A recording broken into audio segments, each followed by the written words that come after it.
Tennessee's best unit on defense. Let's make the argument for the 4 that we will tackle right now. Did you see what I did there? Tackle. Well played. Well played. Love that, Dave. Cooper Mays here. Hit like and subscribe. All right, first down. Coop here. First down. All right, Tennessee's defensive line. What did they need to do to be the very best unit on Tennessee's defense? I think it's just continue to grow and mature. They played 12 guys last year. There's no lack of experience, even though a lot of guys moved on to the NFL. I just think they need to continue to grow, and I could see them being the best unit on this defense. I don't know if you want to break it up by defensive tackles or defensive ends, but we can break it up however you'd like. Well, yeah, I'll stick with just defensive line, just defensive tackle, because kind of the that one end on the line that doesn't alternate between his hand up and in the 4-point stance. I consider him the same with the tackles at this point, but I would say that, especially given their size, I would say that this year the rotation will be a little bit less deep, but a little bit more talented. Does that make sense? So yes, yeah. So I would say.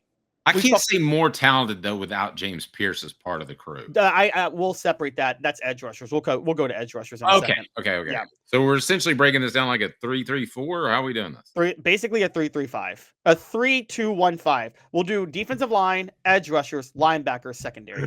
So all right. Because edge rushers is its own unique position. But sticking with defensive line, like the guys in the middle. And then that one end that plays down on the line as if he's a defensive tackle, which is where Dominic Bailey and Tyree West will be. I think Tyree West is going to have an explosive breakout year. Jackson Moy as a nose tackle is going to be a guy that leaps off your screen a lot. Bryson Easton is going to be kind of the anchor like Amari Thomas was last year. And then your depth guys will be Dominic Bailey, Nathan Robinson, David Hobbs. And you don't go deep rotations, into Tyree Weathersby, Isaiah Campbell, Jamal Wallace, like those guys. But I think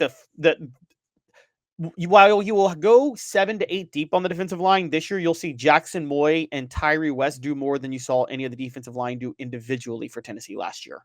Could see that. A lot of guys are going to have to do more individually because they can't rotate as much. Let's go ahead and make it a poll question. However you want to separate the 4, who will be Tennessee's top unit on defense? I feel very strongly about who I'm going to choose. So Cooper, go ahead and set us up for that. Cooper Mays here. Second down. All right. So are we at the edge rushing position now? Edge rushing. Okay. And it may be more productive, but it's not going to be the best, and it may not be better than last year. It's not going to be the best this year, but it may be more productive when you just look at the stat sheet. However, do these guys that fill in for James Pierce, do they demand double teams, which opens stuff up for other players? I'm not sure that's going to be the case. I'm not sure that any of the edge rushers are going to be as adept at dropping into pass coverage, which I'm not that crazy about in the first place, as James Pierce was. He was just an all-around incredible athlete. He might have been the best athlete on the team. So I don't see how you can take a step up, and I don't see how this can be the best unit on the team. This unit comes down to one thing or one player, and that's Jordan Ross. If Jordan Ross figures it out and the switch flips, he's going to shine. He's going to be a superstar. However, Jordan Ross, if he doesn't, Joshua Josephs has to be the main guy. And Joshua Josephs is not capable of being the main guy. He benefited last year with James Pierce dictating how blocking schemes on the other side. Because for those who don't know, the edge rusher is not just one position out there. Tennessee oftentimes runs 2 edge rushers out there. They'll have 3 down linemen, 2 edge rushers, and then they did that a good bit last year. And Joshua Josephs was benefiting a lot from James Pierce on the other side. I don't think Joshua Josephs can be the feature edge rusher. I just don't.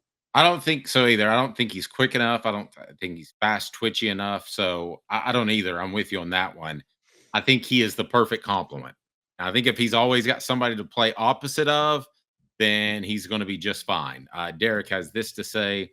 We're going to touch base on those middle linebackers, Randy, in just a second. Derek says, I think we will be better with interior design pass rushes as the defensive tackles are versatile, in my opinion. Love Jackson Moy and watch for David Hobbs as well. So 4 downs, we continue. I want to take a look at what I think is going to be the best unit on Tennessee's defense. And I got to be honest with you, I don't think it's close. The poll question is up. Vote now. And it's brought to you by our fantastic friends at Ted Russell Lincoln and Ted Russell Ford. The super dealer, no question about it. East Tennessee's largest volume dealer, absolutely. Customer service through the roof. You're going to be so happy you shop with Ted Russell Ford, and Ted Russell Lincoln. A beacon of hope in a world of high prices. Look to the skies, Knoxville. Super savings is here. Ted Russell Ford is East Tennessee's #1 volume Ford dealer. Employee pricing is here. You pay what we pay on all new Ford models. Come see the super dealer today at either Ted Russell Ford location, Parkside Drive, or Kingston Pike. Cooper Mays here. Hit like and subscribe. Tennessee center Cooper Mays here. Third down. Thanks, Coop. It's almost like we had double Coop. All right. Now, Cooper Mays turned out to be a great legacy player. He did. He did. I mean, he was arguably his dad, though, was going to be a first-round pick. I don't know if you are aware that he suffered Yeah, I knew he had suffered an injury. Yeah, and like his last workout before the pro day, he was working with a freshman who just wanted to show him how to go through drills, and non-contact injury, and it was really bad. So Cooper Mays ended up being an incredible player. All right, so I think it's linebackers, and I really like Jeremiah Thielander. I really like Arian Carter. I actually think that Arian Carter is probably right now the best player on the team in terms of potential and established production. I'd say he's #1. I'd be curious what you think of that. But every time I see Thielander step out on the field, he improves to me, and he needed to. So I'm really high on Tennessee's 2 linebackers. And this is supposed to be somewhat of a debate show. I actually fully agree with you, and I think it's very underrated how good Tennessee's linebackers are going to be. I mean, Jeremiah Thielander now, with much more experience, is ready to take on the full-time middle linebacker role and has the athleticism to do it. He was thrown in there last year because Keenan Peele got hurt again. Arian Carter is wildly athletic, has a ton of potential, and was a little raw last year because it was the first year starting. I think he'll fix those issues, and he has All-American potential. I mean, we're talking. I mean, for Arian Carter, I think we're talking like a Kevin Burnett level type of linebacker, like that level of elite. And Thielander as the glue player on the other side is going to be incredible. Well, I was also told by somebody that knows that Arian Carter, when Keenan Peele went down, both times had a ton thrown on him. And he was ready to be that guy out there that kind of learns on the fly and makes plays with his athleticism, but he was probably not ready to handle the whole defense, which he had to do because of Peele's untimely past 2 years. Sam says, am I the only one that thinks we have a top 3 SEC defense? I could see top 3. Now, let's turn to the defensive backs. We don't know what Tennessee is going to get out of Jermod McCoy. ACL used to be the prognosis of death. That's not the case anymore. If he's back and anywhere close to the way he played this September as he did last year, yes, I think Tennessee definitely could have a top 3 defense. If they have a hole at that position for the majority of the year, I don't know if that's going to be the case. Dave is running a no huddle. He doesn't even set up 4th down before bringing up the secondary. All SEC center Cooper Mays here. 4th down. The official was too slow to set the ball. Yeah. I think the secondary is a big question. I think it'll be solid. I think Colton Hood was a great transfer pickup to offset the injury to Jermod McCoy in September, but it won't be as elite as it was last year. Jacoby Thomas entering the portal was a big hurt. I think obviously as the #2 cornerback position is set between Hood and Ricky Gibson when Jermod McCoy gets back, but neither one of them can really be the full-time #1 cornerback. And Boo Carter at nickel is going to be better. Andre Turrentine at safety, I think, has limitations, but is at least refined and seasoned and a smart player. Jordan Thomas coming back from season-ending injury is a huge deal. I think, put it this way, let's say mid-October, after their first bye, Tennessee secondary will be elite. But I think they're going to have a really tough first 6 weeks because Jermod McCoy is not fully healthy and Jordan Thomas is coming back from injury. Now, you haven't mentioned Boo's name. He's on the verge of a superstar year, I would think. My biggest concern with Tennessee's defense is that their defensive backfield is going to be depth. I if McCoy can't go, you plug in Hood. You would think that would make Turntine your starting safety, strong safety. Idris Farouk would probably be your free safety. Ricky Gibson the third would be your other cornerback, and you have Jalen McMurray in a backup role. But really, you're talking about only four-ish guys that have played SEC competition and survived.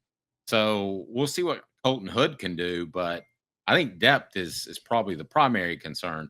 Now, that all change if this becomes a big play type of secondary because Boo Carter's flipping the field a couple of times. And they need that more than they needed it last year. Last year they were good enough straight up where they didn't need timely turnovers. They certainly got some thanks to Will Brooks, but I don't think that they can go the entire season and just play with those guys. You're going to have an injury. You're going to have to put the field. You're going to have to make some big plays. You're going to have to get your hand on the ball more times than not.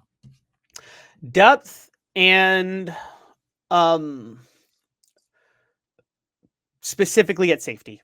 So you mentioned Idris Farouk. I actually think Jordan Thomas is going to be the starter at safety. It'll be Turntine and Thomas. Farouk, I think, will be the third guy, but I don't think he'll be that good. So I think Tennessee's got major issues at safety. I think cornerback, they'll be mostly okay. I don't think they have a true number one cornerback, but they have a bunch of guys that get outside of Jamal McCoy, so they need him healthy. But between McCoy, Jalen McMurray, Colton Hood, Ricky Gibson, you can go too deep. I don't know if you'd be able to move Boo Carter over to cornerback. I think he's more of a true nickel or safety.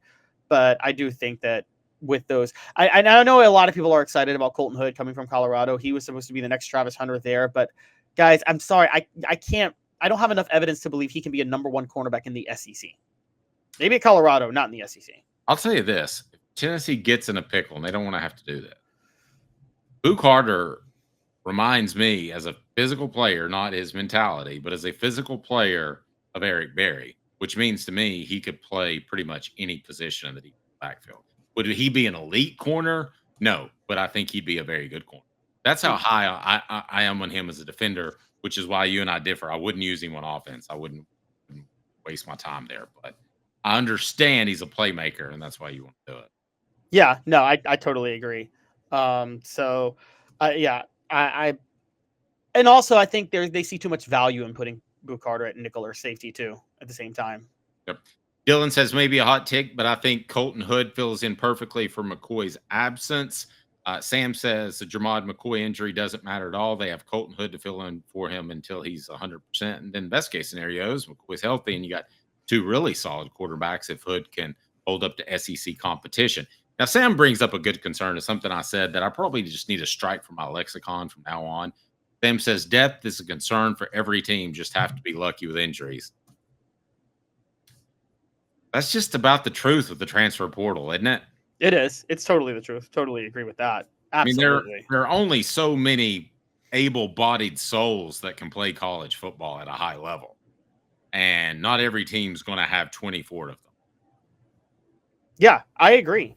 I totally agree. So, but at the same time, yes, it's a concern for every team, but let's not get a little delusional and pretend that we think Colton Hood is the same as Jamal McCoy. Jamal McCoy was a special player last year. I predicted he'd be a good pickup. I didn't think he'd be that good. And I can't sit there and say Colton Hood would be on that level.